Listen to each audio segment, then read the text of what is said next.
বিয়ে করে আসার পরে যেদিন বিয়ে করে এসেছে, বিয়ে করার দিন থেকে ও হাত মোজা পা মোজা পরে নতুন জামাইয়ের বাড়িতে এসেছে, বোরকা পরে নিজের গায়রত নিয়ে, নিজের সতীত্ব নিয়ে ও স্বামীর ঘরে এসেছে। ও কখনো দেবর ভাসুরকে খোঁজ গল্প করার মতো ও চান্স দেয় না। স্বামীর বন্ধুরা যখন আসে তখন খোঁজ গল্প করার মতো চান্স দেয় না। একেবারে নিজের ব্যক্তিত্ব, নিজের গায়রত নিয়ে বসে থাকে। বলেন তো, ওই মায়ের কাছ থেকে নারীর যখন সন্তান জন্ম দিবে তখন ওই মেয়েটা কি বেপরদায় চলা শিখবে?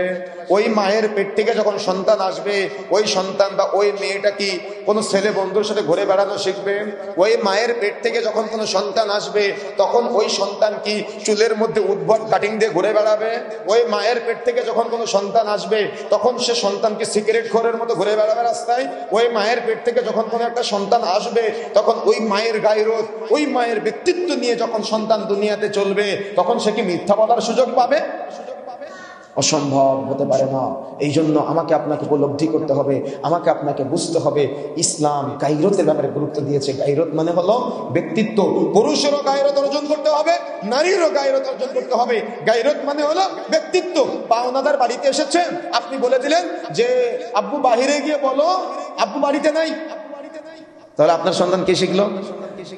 কি শিখলো? কথা বুঝেন না মানে আমার কথা বুঝতে পেরেছেন? আপনার সন্তান কি শিখলো? মিথ্যা বলা শিখলো। এখন আপনি কি আপনার সন্তানকে কখনো বলতে পারবেন যে আব্বু কখনো মিথ্যা বলবে না? আপনি আপনার স্ত্রীকে এমন একটা জামা গায়ে দেওয়াচ্ছেন, মা এবং বোন, আপনি আপনার মেয়েটার সামনে এমন একটা প্যান্ট পরতেছেন, এমন একটা জামা গায়ে দিচ্ছেন যে জামাটা ঢিলা ঢালা না, যে জামাটা টাইট ফিটিং, গেঞ্জি গায়ে রাস্তায় ঘুরে বেড়াচ্ছেন। বলেন তো, কখনো কি আপনি আপনার মেয়েকে বলতে পারবেন যে আম্মু পর্দা করো? বলতে পারবেন আপনি? কখনো বলতে পারবেন আপনি? আপনি বলতে পারবেন না। কেন? আপনার গায়রত নাই, আপনার ব্যক্তিত্ব নাই, আপনি ব্যক্তিত্বহীন মানুষ হয়ে গেছেন, আপনি ব্যক্তিত্ব ছাড়া মানুষ, আপনার ব্যক্তিত্ব নাই, লজ্জা নাই, শরম নাই। ইসলাম বলেছে আল হায়াউ লা ইয়াতি ইল্লা বিখাইর, লজ্জাশীলতা কল্যাণ ছাড়া কিছু উন্নয়ন করে না। যেখানে লজ্জা নাই সেখানে কল্যাণ নাই, যেখানে লজ্জা আছে সেখানে কল্যাণ আছে।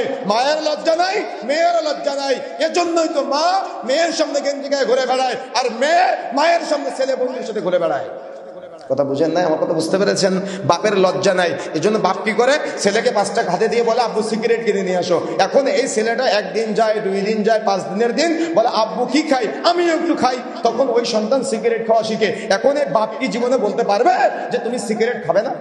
ওর গায়রত আছে, ব্যক্তিত্ব আছে তার। ও বাপ সন্তানকে সিগারেট ধরিয়ে দেয় আর সন্তান বাবাকে সিগারেট ধরিয়ে দেয়। এ কারোর লজ্জা নাই। লজ্জা নাই তো লজ্জা নাই, বাবারও লজ্জা নাই, মায়েরও লজ্জা নাই, সন্তানেরও লজ্জা নাই। আর এই লজ্জার হাদিসটা মূলত মুফাসসিরগণ এভাবে ব্যাখ্যা করেছেন, মুহাদ্দিসগণ এভাবে ব্যাখ্যা করেছেন এই লজ্জার হাদিসকে নিয়ে।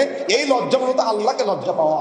আপনি আপনার বাবাকে তো লজ্জা পান না। আজকে লজ্জা পায় বাবাকে সন্তান, আজকে লজ্জা পাই ইমাম সাহেবকে লজ্জা পাই। এখান থেকে 10-15 বছর আগেও তো হুজুরদের দেখে মা এবং বোনেরা অন্তত মাথার কাপড় টানতো। এখান থেকে 10-15 বছর আগে তাও অন্তত যদি কোনো সিগারেট খেত, বাপ আসলে অন্তত ঘুরে দাঁড়াতো, ফেলে দিত। কিন্তু এখন বাপের সামনে সন্তান খায় আর মানুষ দেখলে আরো মাথার কাপড় নামিয়ে চেহারা সৌন্দর্য প্রকাশ করে নারীরা। তাহলে লজ্জা আছে। এ লজ্জা মূলত কিসের লজ্জা? এ লজ্জা মূলত বলা হয়েছে আল্লাহকে লজ্জা পাওয়া। যদি কোনো নারী, যদি কোনো পুরুষ আল্লাহকে লজ্জা পায়, এটাও হলো মৌলিক লজ্জা। কেন? যখন সে আল্লাহকে লজ্জা পাবে তখন চিন্তা করবে আমার আল্লাহ তো আমাকে দেখছেন। যখন সে আল্লাহকে লজ্জা পাবে তখন সে চিন্তা করবে আমার আল্লাহর সামনে আমি বেপরদায় চলবো? অসম্ভব হতে পারে না। সুতরাং কথা বুঝতে পেরেছেন? সুতরাং যে কথাগুলো বলতে চাচ্ছিলাম মনে রাখার চেষ্টা করবেন। আমাকে আপনাকে শতাব্দীর পর শতাব্দী, যুগের পর যুগ চলে যাবে, কিন্তু আপনি যদি এখনই পরিবর্তন হতে না পারেন তাহলে আপনি সমাজ পরিবর্তন করতে পারবেন না।